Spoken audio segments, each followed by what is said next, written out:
सासरच्या जाचाला कंटाळून विवाहितेची आत्महत्या, माहेरच्यांनी सासरी अंगणातच केला अंत्यविधी।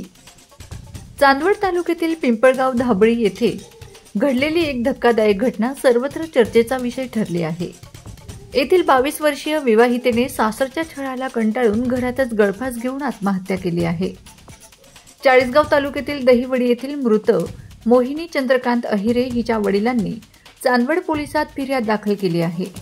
त्यांच्या तक्रारीनुसार सासरच्या लोकांकडून सतत मागण्या केल्या जात होत्या, त्यावरून मोहिनीला वारंवार शिवीगाळ व मारहाण केली जात असल्याचं त्यांनी सांगितलंय। या सततच्या छळामुळे त्रस्त झालेल्या मोहिनीने अखेर आपले जीवन संपवण्याचा निर्णय घेऊन आत्महत्या केली। ही घटना समजताच तिच्या माहेरच्यांनी संताप व्यक्त करत मोठ्या संख्येने पिंपळगाव धाबळी येथे धाव घेतली। रागाच्या भरात त्यांनी सासरच्यांच्या बंगल्यासमोरच मोहिनीचा अंत्यविधी करून निषेध व्यक्त केला। या घटनेमुळे परिसरात काही काळ तणावाचे वातावरण निर्माण झाले होते।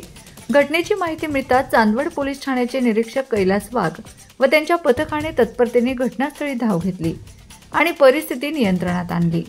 पोलिसांनी मृत विवाहितेच्या पतीसह सासरच्या 6 जणांना ताब्यात घेतले असून या प्रकरणी गुन्हा दाखल करून पुढील तपास सुरू आहे। न्यूज ब्युरो, सक्षम पोलीस टाइम्स न्यूज 112 नाशिक।